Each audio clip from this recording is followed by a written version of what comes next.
Be bold. Be heard. Welcome to Unmute Your Mic with your host, Jessica Bell.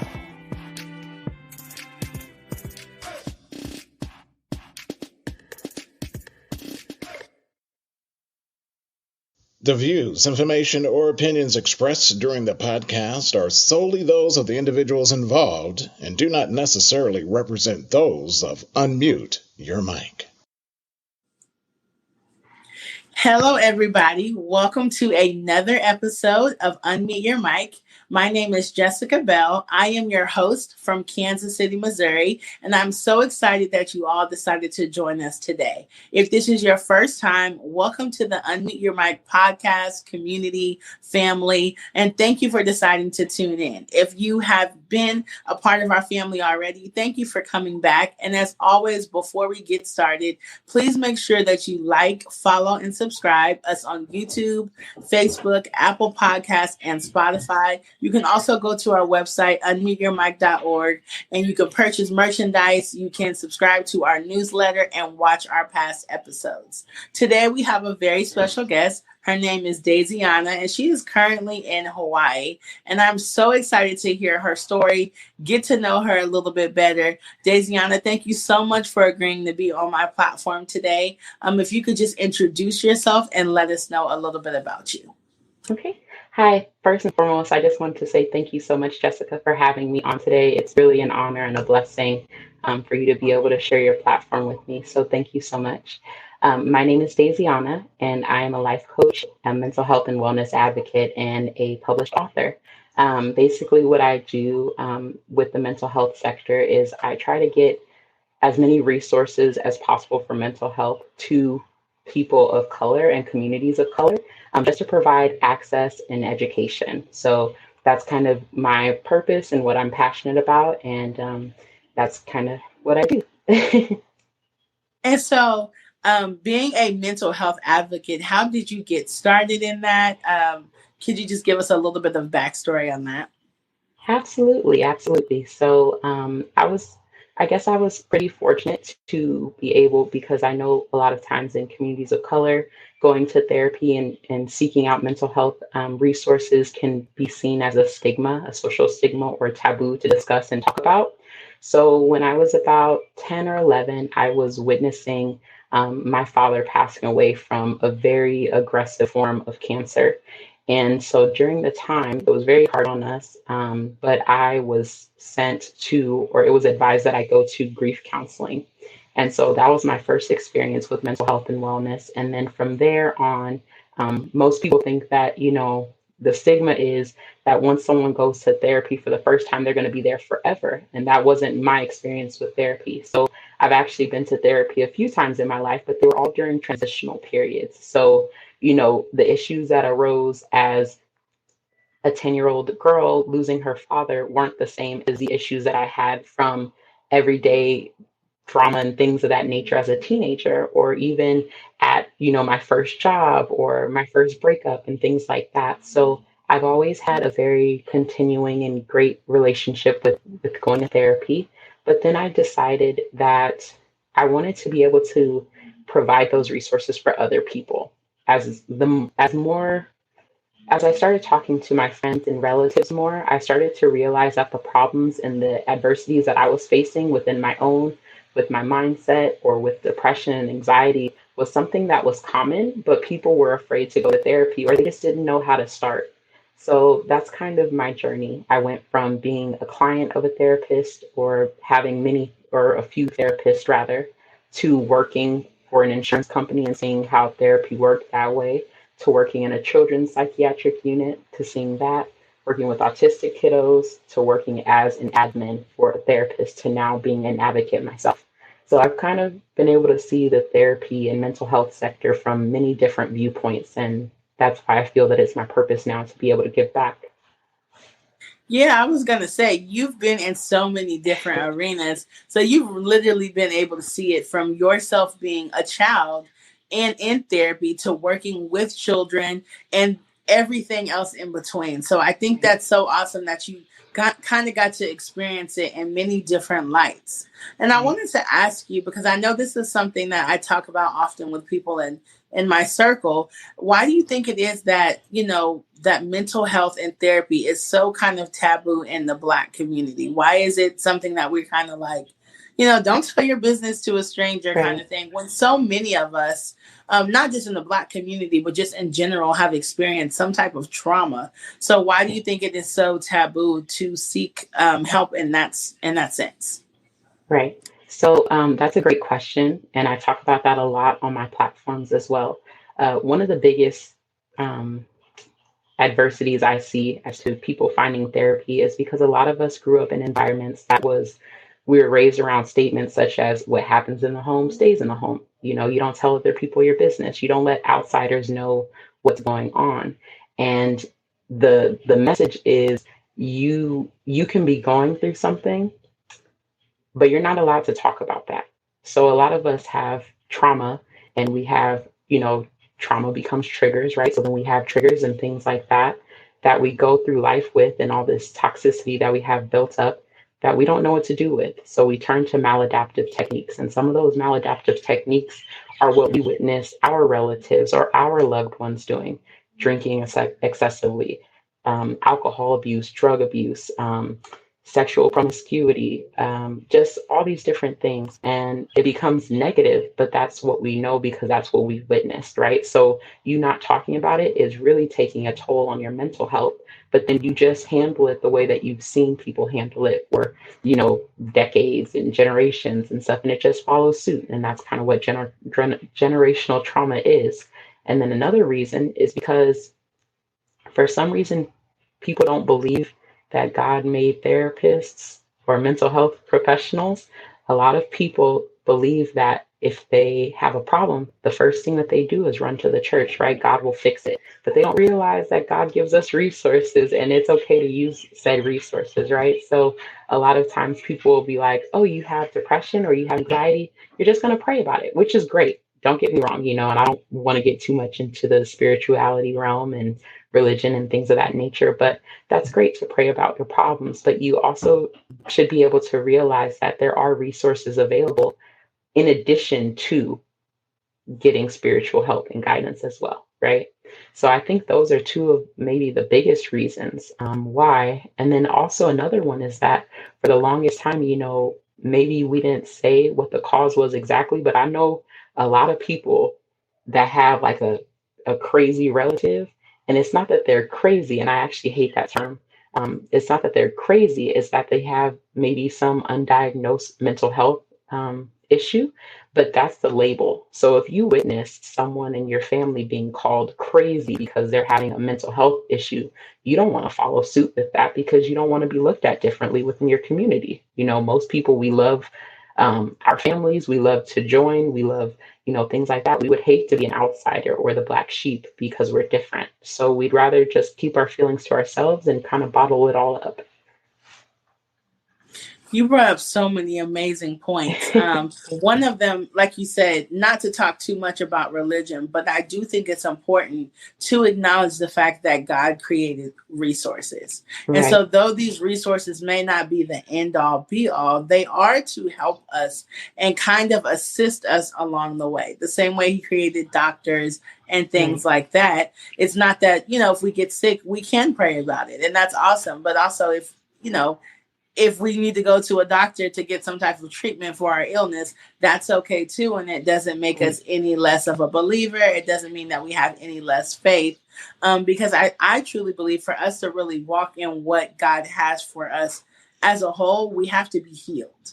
And not that we have to be healed, but it'll be much better if we are, and we can really impact the generations behind us when we are healed, because then we're not passing down almost like this sickness of just unspoken trauma. And that's why I love that you said that, because also a lot of us do have people in our family that we can, people that come to mind immediately that maybe they did seek some type of help, or they needed some type of care in a facility or something, and they're labeled as that outsider. And so I Right. think it's really awesome that you are kind of trying to shift our mindsets on that so that we can look at it in the sense of like, hey, I'm doing something that not only is going to help me, but help everybody else around me. Right. Absolutely. And so, as being a mental health advocate, what are some of the things that, what is like maybe the most rewarding thing about it? But then, what are some of the things that you realize, hey, this is kind of a difficult message to pass along because some people are stuck in their ways and in their Right. thought process.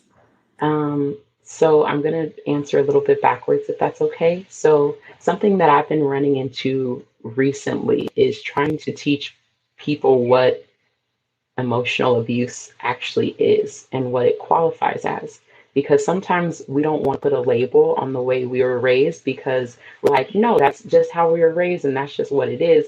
But some of the principles that we were raised on can actually be seen as abuse. And sometimes people don't want to see it that way. So I know recently that's something that I've run into, right? I posted a video, not thinking much of it, just wanting to give my here are symptoms of emotional abuse, or here is what happens, and here are signs for emotional abuse. And I had a lot of people from communities of color or the black community who didn't like it very much. And that's why the very first sentence I started out with was, this is going to ruffle some feathers, right? Because sometimes we don't want to hear that. And a lot of the feedback that I was receiving was, you know, they only did that to toughen us up for the world. It's hard out here. They wanted us to be able to not be weak or not be overly sensitive and things like that. And I think that something that we miss often as the Black community is that discipline and child rearing should be in lieu of love, as if we are less deserving of love. So when we grow up and we get into relationships, we're looking for partners that are toxic to us, but they are so comfortable to us because sometimes we were raised in that toxicity.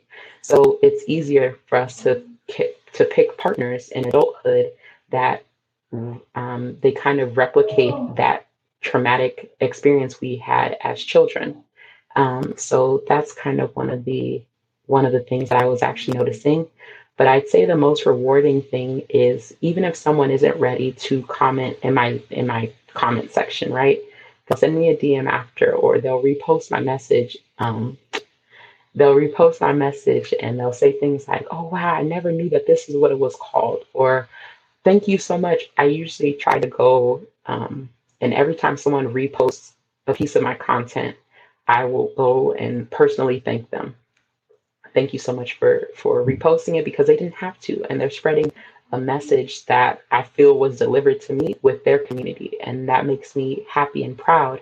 But I'll tell them thank you, and then they go, "No, thank you because you're putting out this awesome content. Keep it coming." Like, I dealt with this as a child, or I went through that, and people who don't may not even know me in person are able to connect with me off of something that I was able to put out in a moment.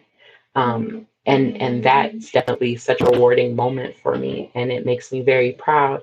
And it also gives me the momentum to keep going because even if I just touch one person's life or help them realize that even if they were abused or have trauma in their past and history, they're still worthy and deserving of love, and you know, they still deserve the best out of life, because sometimes we believe that if we've made a mistake or if we've been treated a certain way, we're no longer worthy of the best, and we are. And I'm here to prove that to other people.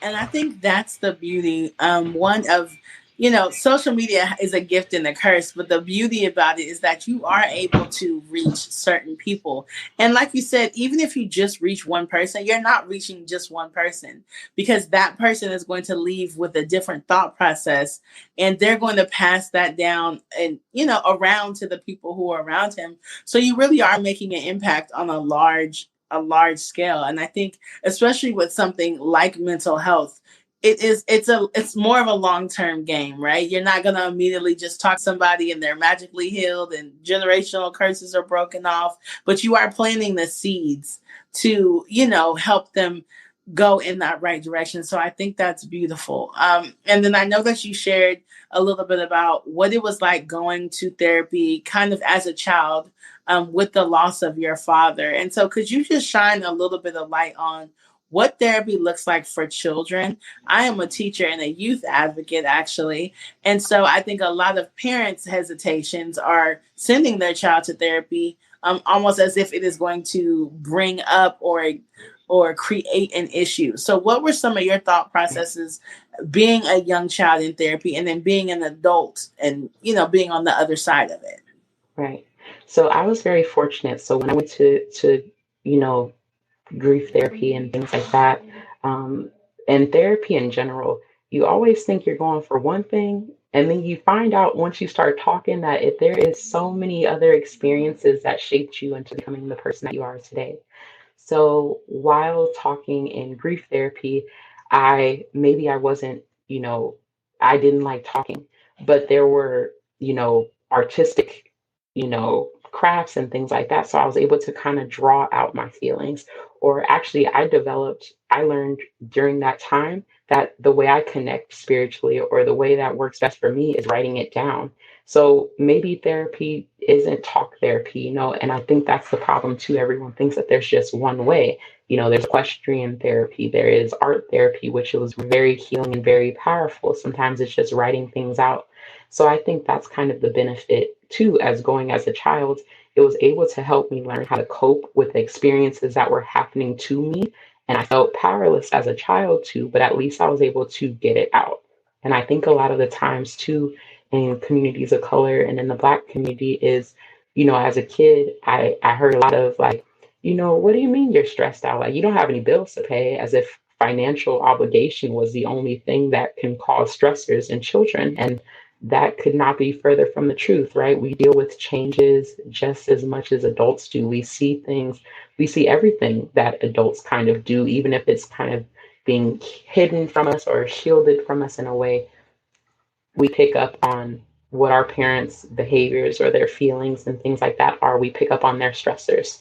So maybe you're a parent who doesn't know that that's what you're giving off to your child, but you're kind of passing down your stress or your anxiety onto them. And they need to be able to have an outlet too. So That's really good. And I think that's important for parents to hear because we so often just have this idea of like a child going to therapy. There has to be like something extreme that has happened. And in all actuality, the way that children respond to change, it could be moving to a new neighborhood. It could be parents getting divorced. There's a whole list of things that sometimes parents think the kids are not experiencing it like they are. And just because they may seem okay or they may be shielded from some of it, but in all actuality, I know at least with a lot of the children I work with, they know a lot about what's going on in their house. They know a lot more than they should probably know, and probably more than the parents are even aware that their children is processing. And so I do think it's really important that parents consider that that being an option. But I also like that you said that there's different types. So it doesn't have to just be somebody sitting on a couch talking. It could be drawing or that kind of thing. And so I love that.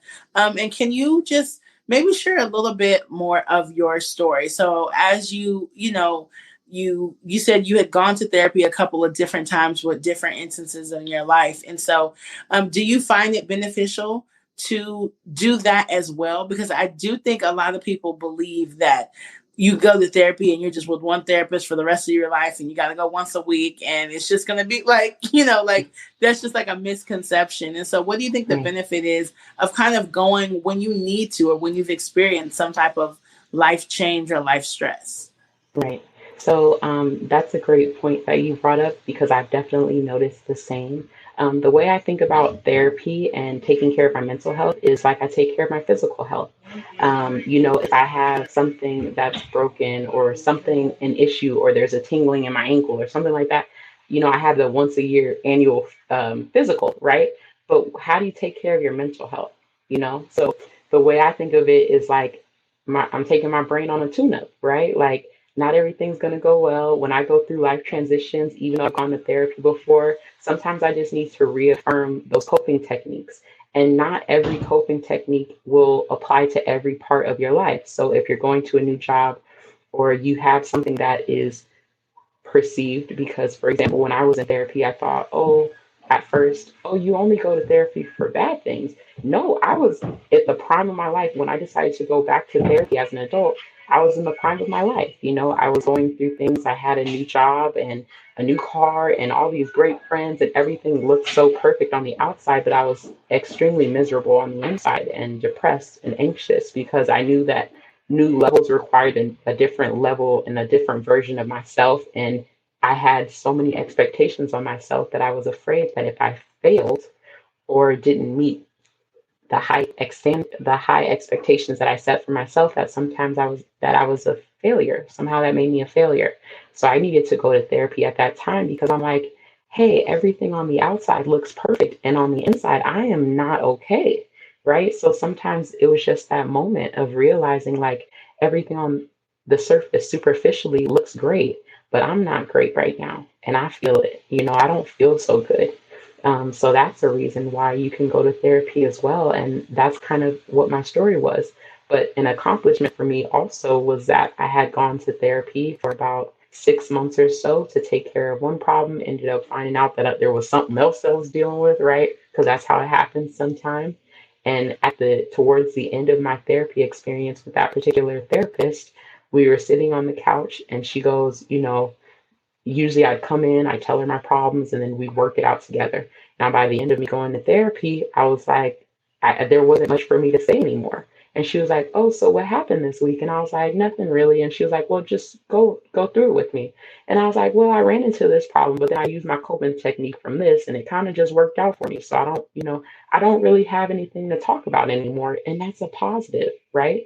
And everything works if you apply the technique. And that's why people have the stigma of, oh, you're going to end up in therapy forever, or, it's not going to work. It's not that you're not working it, or it's not that it doesn't work. It's that you might not be working it. You might not be applying what you're learning to get the job done. It's just like in school where you do homework and then you take the test, right? You're applying what you learned to that exam. That's the same thing you have to do for your life. You're going to learn different coping techniques in life, and different things like that. You're going to learn coping techniques in therapy, and then that's how you apply it to life, right? And so that's something that I started looking at it as, but that was something that for me was a major accomplishment. I was like, wow, I'm sitting here. And I remember the first couple weeks I came in, I was a hot mess. I'm gonna be honest, right? I had so many things that I was going through.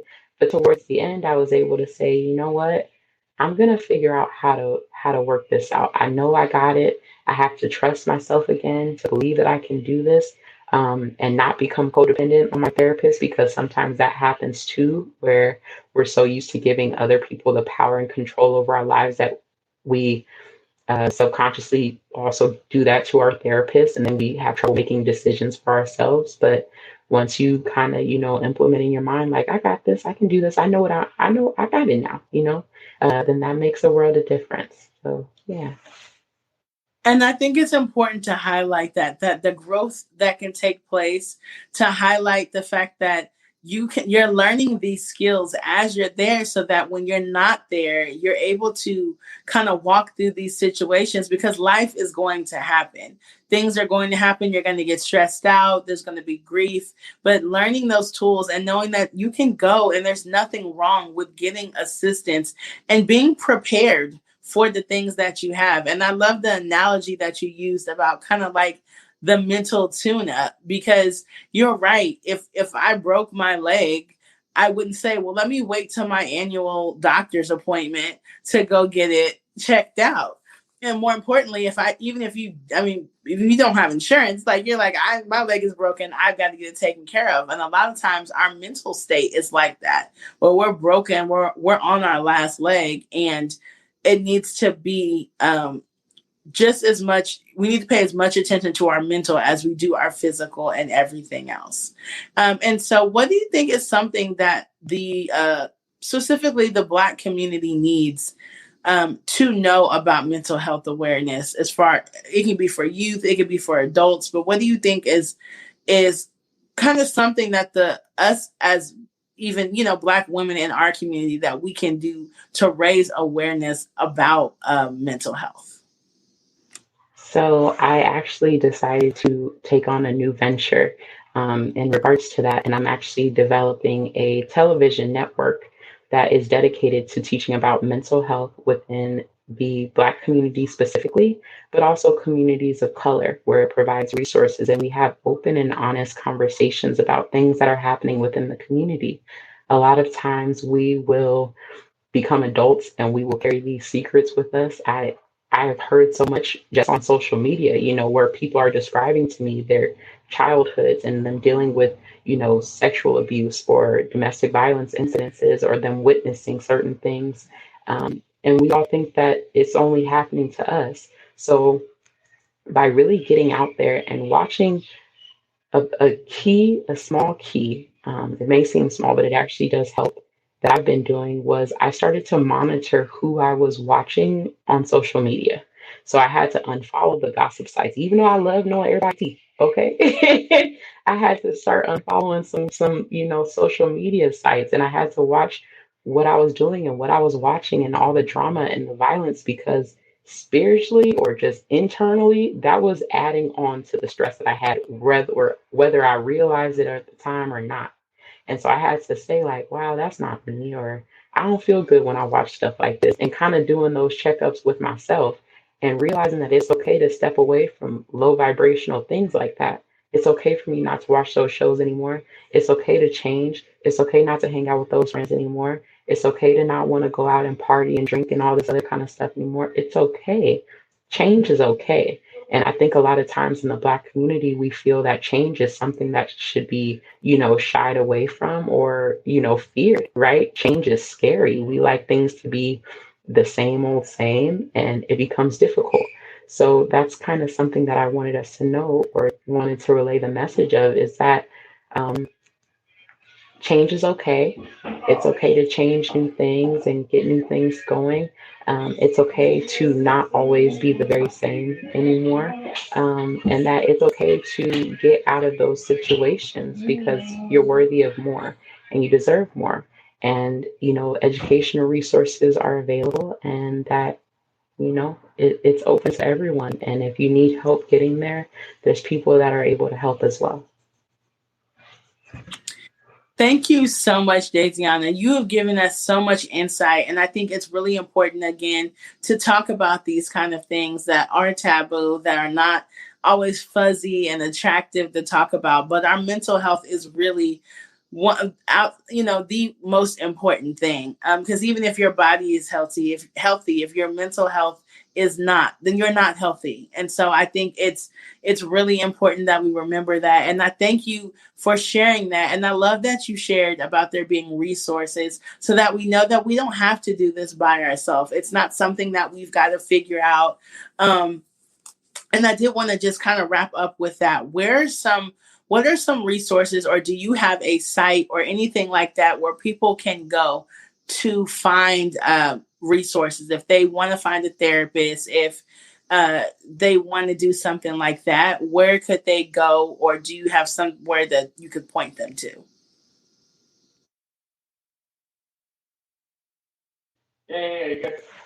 So a big thing. Okay. A big thing for me that I was looking into for resources was, I always go to Psychology Today. They are incredible about helping people find therapists. Also, just looking on sites like that, or like the NAMI. So I think it's the National Institute of Mental Health Awareness and things like that. They have amazing resources for therapists that understand your culture, or culturally competent therapists as well. And then also another tip that I want to give just on the side, if you find a therapist and you go to the session and you determine that it's like, I don't really like it too much, or, this isn't really something that I want to do, or this isn't someone that I want to continue seeking or anything like that, it's okay to change your therapist, right? I think sometimes we get kind of stuck in that whole mentality of like, well, I'm here now, and then that experience can actually stop you, or, take you away from going to visit a therapist anymore because you're like, well, it didn't work out with this one. So I wanted people to know also that it's okay to change and find another therapist. Well, thank you so much again for sharing. I think this is a super important topic. And I love that you are an advocate. And please continue to spread the word and let people know how important it is to protect ourselves, our mental health, have boundaries. And I really want to thank you again for being on my platform. I really appreciate you sharing parts of your story, being vulnerable, and being an advocate for what you are an advocate for. I want to thank everybody for listening to another episode of Unmute Your Mic. I'm going to put all of Daisyona's information down below. So please follow her, connect with her, learn more about her and her story. And if you are listening to us on Apple Podcasts or Spotify, you can go to unmuteyourmic.org and read the show notes there and learn a little bit more about Daisyiona. Thank you again for being on my platform. I truly appreciate it. Thank you so much, Jessica, for having me. Of course. And everybody, don't forget to be bold, be heard, and unmute your mic. Have a good night. Thank you for tuning in to Unmute Your Mic. Be sure to tune in next time when Jessica takes her mic off mute as she continues her journey to find stories that inspire and uplift our communities.